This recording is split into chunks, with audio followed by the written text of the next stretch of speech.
ప్రభునందు పిల్లారా, మీ అందరికీ ప్రభు యేసుక్రీస్తు పరిశుద్ధమైన నామములో వందనాలు.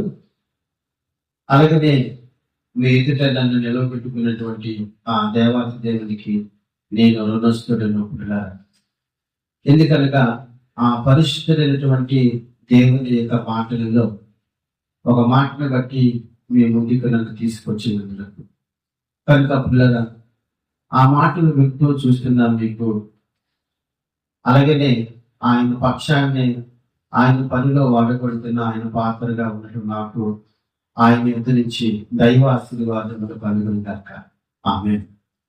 పిల్లరా, దేవుని మహాకృపలో సంఘము అభివృద్ధి చెందాలంటే కృపావరాలు కావాలి పిల్లరా. అయితే నాకున్న ఆత్మీయ పరిమాణాన్ని బట్టి, దేవుడు నాకు ఇచ్చిన విశ్వాస పరిమాణం బట్టి నేను కృపావరములు ఉన్నాయని నమ్ముతాను పిల్లరా. కనుకనే నాకున్న ఆత్మీయ పరిమాణం బట్టి, దేవుడు నాకు ఇచ్చినటువంటి విశ్వాస పరిమాణం బట్టి నేను విశ్వసిస్తున్న దాన్ని మీతో నేను షేర్ చేసుకుంటున్నాను.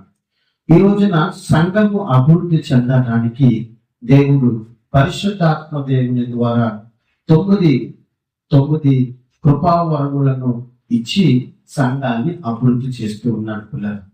కృపావరములు ఎన్ని అంటే పిల్లరా 9. ఈ 9 కృపావరాలు ప్రతి సంఘములో కూడా ఉండాలి పిల్లరా. అలాగే ఉన్నాయి కూడా. కొంతమంది కృపావరాలు లేవు అంటారు. వారి విశ్వాస పరిమాణం బట్టి వారు చెప్తున్నారు. నాకున్న విశ్వాస పరిమాణం బట్టి నేను చెప్తున్న మాట ఏమిటంటే, కృపావరములు ఉన్నాయి. యేసుక్రీస్తు ప్రభు వారు మళ్ళా రెండోసారి వచ్చినప్పటి వరకు కూడా ఈ కృపావరాలు భూమి మీద పనిచేస్తూనే ఉంటాడు పిల్లరా.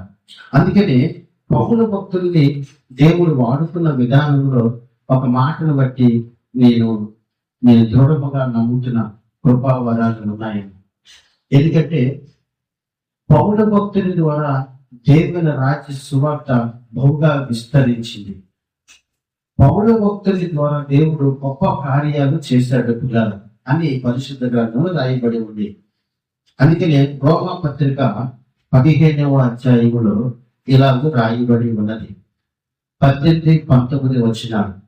అనగా అన్యజనులు విధేయులగునట్లు వాక్యము చేతను, క్రియ చేతను, గురుతుల బలము చేతను, మహత్కార్యముల బలము చేతను, పరిశుద్ధాత్మ బలము చేతను క్రీస్తు నా ద్వారా చేయించిన వాటి గురించే దాని మరి దేని గురించి మాట్లాడ తెగింపను. పిల్లరా, ఈ మాటను బట్టి నేను నమ్ముతున్నాను కృపావరాలు ఉన్నాయని. దేవుని బిడ్డలారా, కృపావరములు మనలో ఉంటేనే, దేవుని బిడ్డలారా సంఘములో ఉంటేనే సంఘం అభివృద్ధి చెందుతుంది. వ్యక్తిగతంగా ఈ కృపావరములో ఏదో ఒక వరము కొంతమందికి 2-3 వరాలు ఉండొచ్చు, ఒకరికి ఒక వరం ఉండొచ్చు. అది దైవ చిత్తం, ఆయన ఇష్టం. అది మనము నాకెందుకు ఇన్ని ఇవ్వలేదు అని ప్రశ్నించడానికి మనకి అధికారం లేదు.